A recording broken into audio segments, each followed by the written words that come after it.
The Pasadena Civic Auditorium on the evening of November 9, 1967, held 640 people in its main hall. The ceiling ran 41 feet from the floor. The air inside carried the particular weight of liniment and canvas and the residual warmth of a crowd that had been seated for 2.5 hours. The tournament had already produced 3 broken noses, 1 dislocated shoulder, and a heavyweight final that the judges had argued over for 11 minutes before reaching a decision. The man who had won that final was named Carter Walsh. He was 24 years old. He stood 6 feet and 2 inches tall and weighed 211 pounds in his gi. He had taken first place at 7 regional tournaments in the preceding 16 months, including 3 consecutive wins at events sanctioned by the American Karate Association. His striking record in competition was 41 bouts, 41 outcomes in his favor. 3 opponents had not returned for the second round. 2 of those had been taken to the hospital on the same evening they had stepped onto the mat with him. His instructor had begun to say in interviews with martial arts publications that Carter Walsh was the most naturally gifted full-contact fighter in North America. In the next 43 seconds, in front of 640 witnesses, Carter Walsh would discover precisely how wrong that assessment was. Nobody in the Pasadena Civic Auditorium that evening knew they were watching one of the last clean moments before a story passed into legend. Nobody knew that one of the 640 people in that room would go on to be interviewed about this night by 3 different journalists in the decades that followed, and that each time the account would grow more precise, not less, because precision was the only way the witness could communicate how thoroughly real it had been. Stay until the end of this story. Because the sentence the man on the floor would speak when he rose is the reason this night is still being described 57 years later. Carter Walsh had arrived at the Pasadena Civic at 4 in the afternoon, 7 hours before the evening session. He walked the mat. He sat in the front row and counted the rows behind him. He ate a meal of rice and boiled chicken in the back corridor and did not speak to anyone during it. This was known about him. His preparation was exact and private and did not vary. In competition, Walsh moved with the unhurried assurance of a man who understood that his reach was 4 inches longer than almost every opponent he would face. He did not overcommit. He did not perform. He had been trained in the Shotokan tradition by a man named Franklin Day, who had studied in Japan for 4 years before returning to California, and who taught that advantage was not won in the moment of impact but in the 7 seconds preceding it. Walsh had internalized this so completely that he rarely needed those 7 seconds. He was, by every observable measure, the finest competitor in the room. His instructor Day was seated in the 3rd row that evening, next to the tournament director, a man named Harold Brower, who had been running regional events in Southern California for 11 years.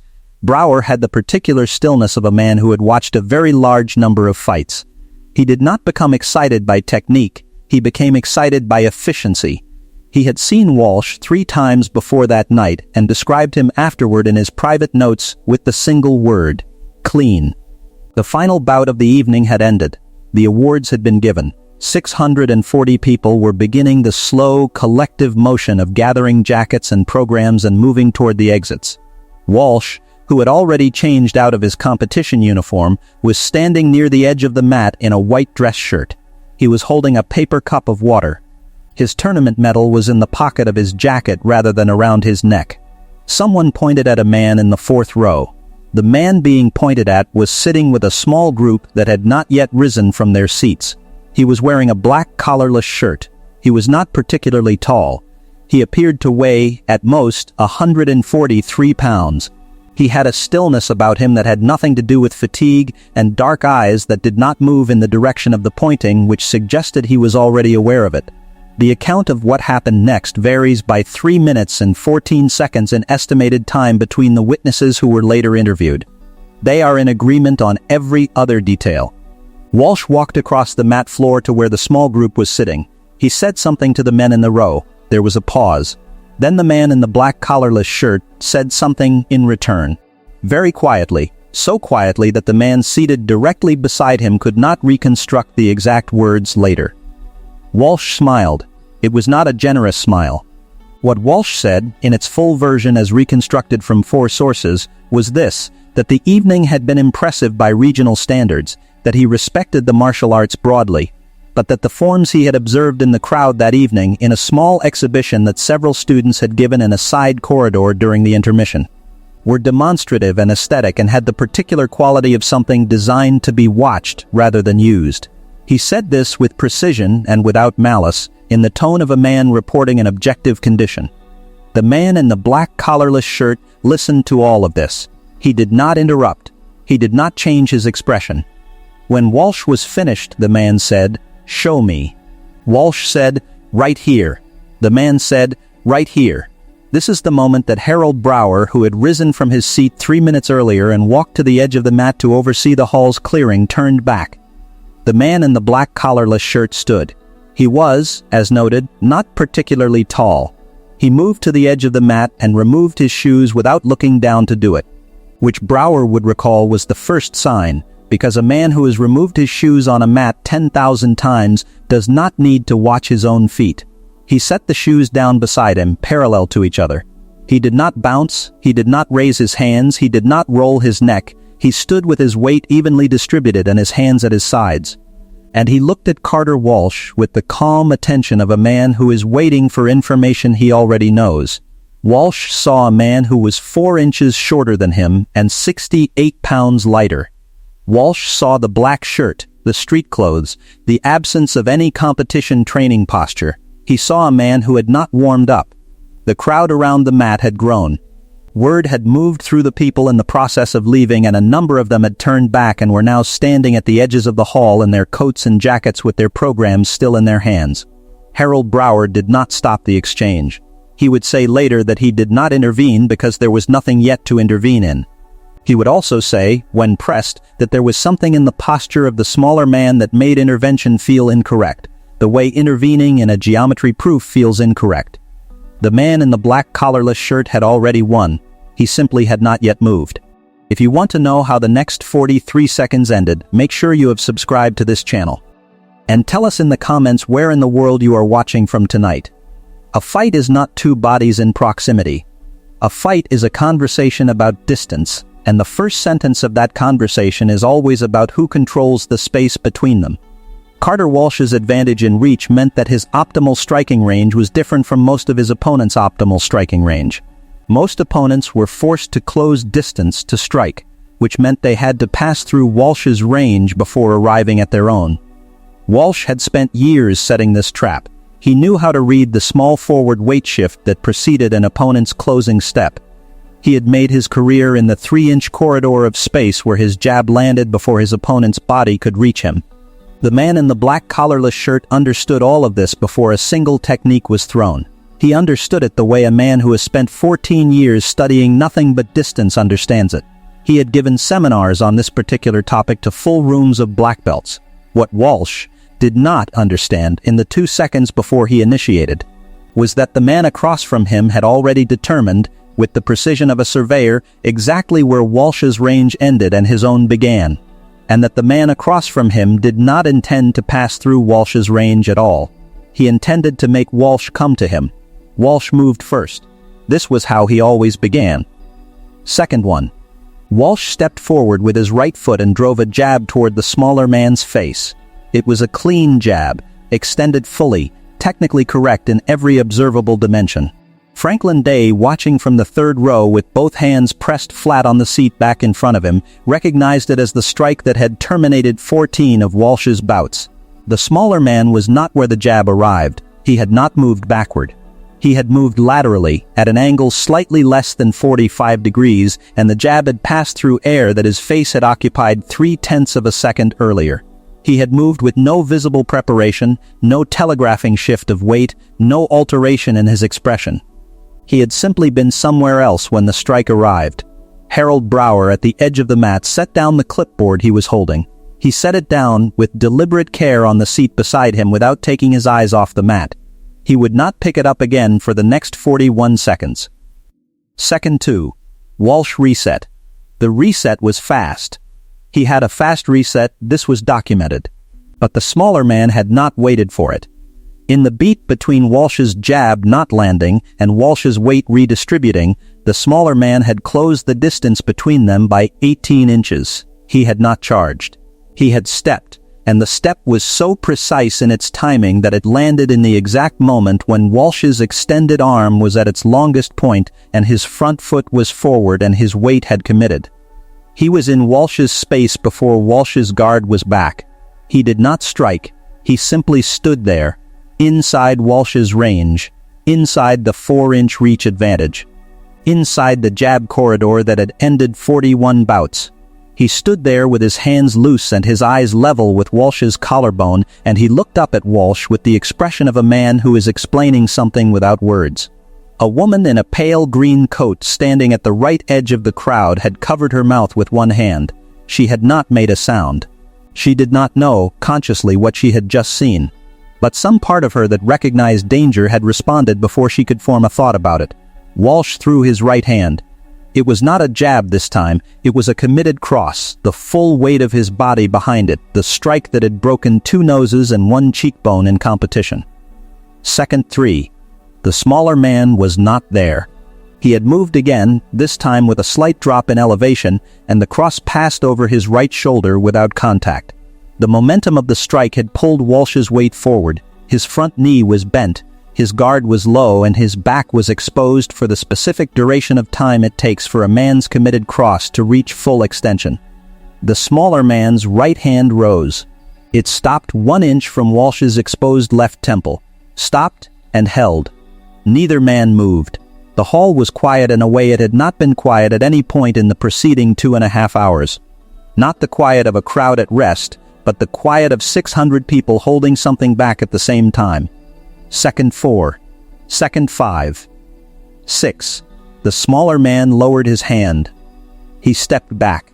He created space between them with a single measured step backward, and he stood again with his weight distributed and his hands at his sides, and he looked at Walsh the way a teacher looks at a student who has just answered a question incorrectly but who has the capability to understand the correct answer. Walsh was breathing harder than he had been 30 seconds earlier. His right hand was still partially extended. He looked at his own hand as though reviewing information. There was a man named Robert Eno seated in the 6th row. He held a 2nd-degree black belt in judo and had been a referee at sanctioned tournaments for 6 years. He had refereeing experience at 47 competitive bouts. He would describe, in an interview given 8 years after this evening, that in those 6 seconds on the mat in Pasadena he had not drawn a breath. He was not able to say whether this was a physiological response or a choice. Ineo would also say the following, that in 47 bouts he had learned to read the quality of a strike by its sound, and that the smaller man's stopped hand, the one held 1 inch from Walsh's temple, had not made any sound at all, and that this was the part he could not explain even 8 years later. A hand moving that fast should have displaced air, should have produced a sound. There was no sound. Second 7. Walsh initiated again. He moved his left hand first this time, a feint, then shifted his weight to close distance. He was adapting. This was evident. He was not a man who persisted without adjustment, and this was to his credit, and it did not help him. The smaller man read the feint. He did not respond to it. He waited for the weight shift, and then he moved before Walsh's closing step was complete, not away from Walsh but past him to Walsh's right side. And he placed his right hand flat on Walsh's right shoulder from behind, not a strike, a placement, a hand set down with the deliberate care of someone putting a glass on a table, and Walsh found himself guided forward by his own momentum 2 full steps past where he had intended to stand. When Walsh turned, the smaller man was already facing him. He had not rushed the turn. He was simply already facing him. Franklin Day in the 3rd row sat down. He had been standing since second 2. He sat now because he had seen, with complete clarity, that there was nothing further to observe in terms of outcome. He understood, as a teacher of the Shotokan tradition, that his student had encountered something for which he had not been prepared. Not through any failure of preparation, but because the kind of preparation required to have been ready for this would have taken a different decade and a different life. Second 8. Walsh threw a roundhouse kick. It was the best technique he possessed. His tournament record confirmed this. 17 of his 41 victories had ended on the same kick from the same side, at the same height. It was high, It was fast, and it generated a measured surface speed that one of his regional tournament scorecards had noted with specific admiration in the judges' column. The smaller man ducked beneath it. He did not lean backward. He did not step away. He folded, briefly, at the hip and the knee, and the kick went over the back of his head with perhaps 3 inches to spare. And then, he was upright again before Walsh's kicking leg had returned to the floor. He was very close to Walsh at this point. Walsh's returning leg had not yet landed when the smaller man's left hand rose, extended at full reach, and stopped with 2 fingers pressing lightly against the center of Walsh's chest. 2 fingers. Walsh stopped. The pressure was not significant. Any man in the room could have resisted it physically. Walsh did not resist it. He stopped because the 2 fingers communicated something that pressure alone did not account for, the way a hand placed on a door communicates something before the door moves. The smaller man looked at Walsh. He kept the 2 fingers where they were for a moment that no witness was able to time accurately. A moment that existed in a different register than the seconds surrounding it. Then he withdrew his hand. He stepped back. He picked up his shoes from the edge of the mat and held them in his left hand by the heels. He looked at Walsh once more, and then he turned and walked back toward the 4th row. No one in the room moved for 3 seconds after the smaller man left the mat. Robert Inio, in the 6th row, would later say it was 4 seconds. Harold Brower would say 2. The woman in the pale green coat never gave an estimate, but she would say she was still not breathing when he reached his seat, which is how she knew it had been more than 2.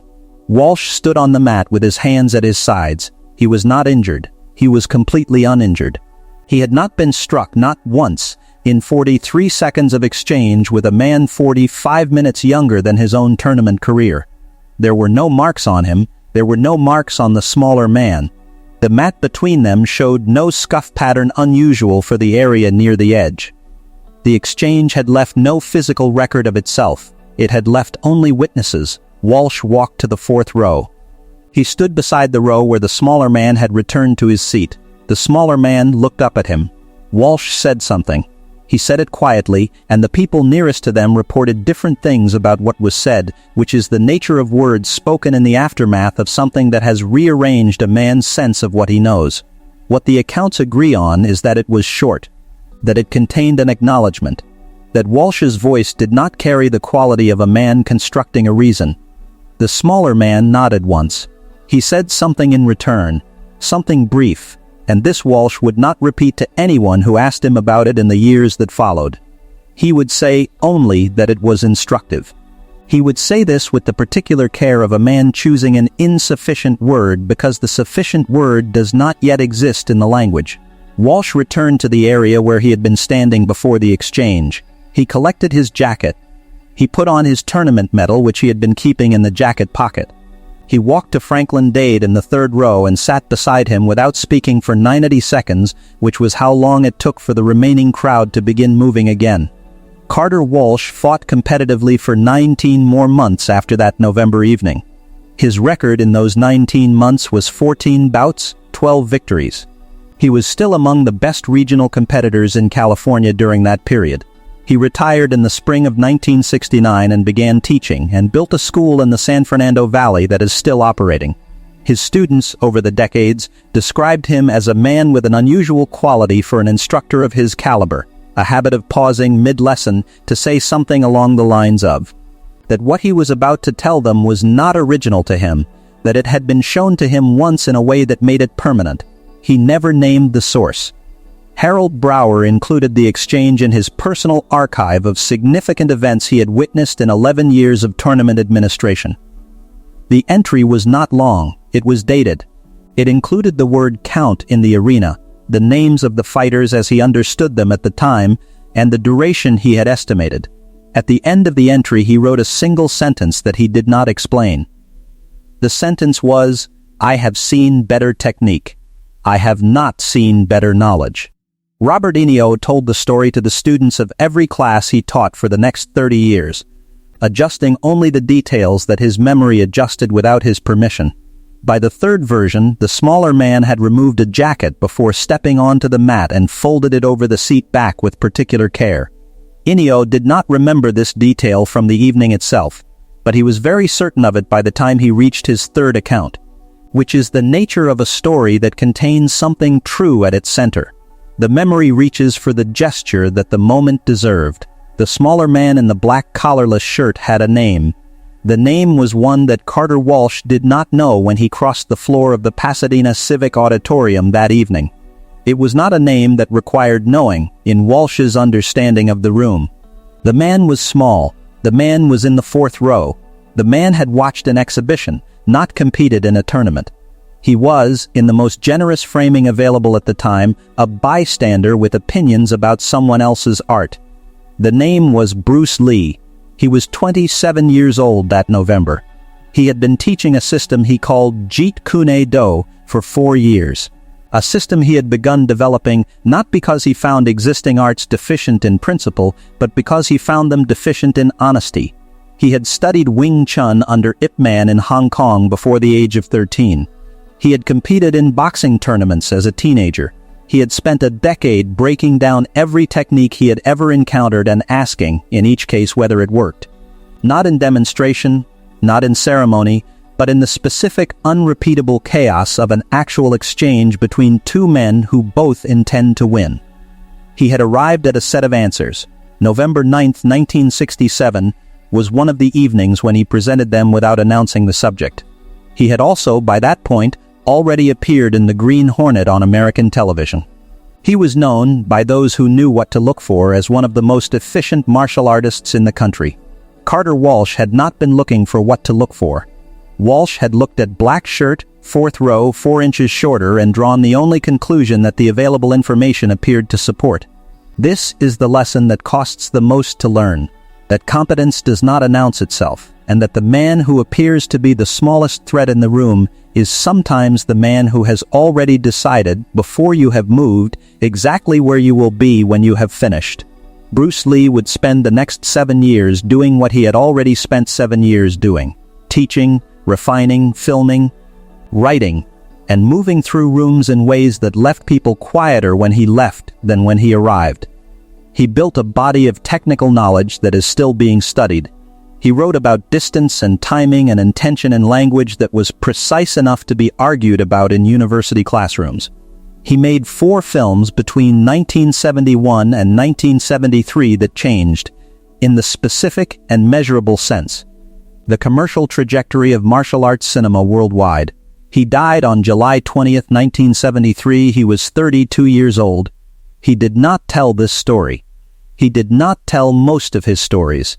He was, by the accounts of those closest to him, a man who was more interested in the next question than in the documentation of any previous answer.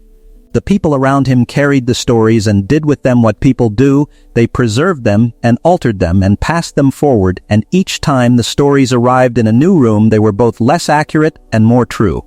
Carter Walsh would live into his 70s. He would build his school. He would teach his students the pause in the middle of a lesson. He would keep the private sentence private, because it was his and it had been given to him, and there are things a person holds rather than distributes.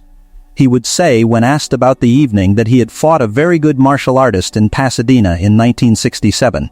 He would say it with the slight smile of a man who knows the words are insufficient and does not intend to replace them. The thing a man owes himself is not an honest accounting of his victories. Any ledger can carry a list of victories. What a man owes himself is an honest accounting of the moments when he stood across from something he did not understand and was required, by its presence, to revise his sense of what was possible. Those moments are the expensive ones. They are also the ones that last.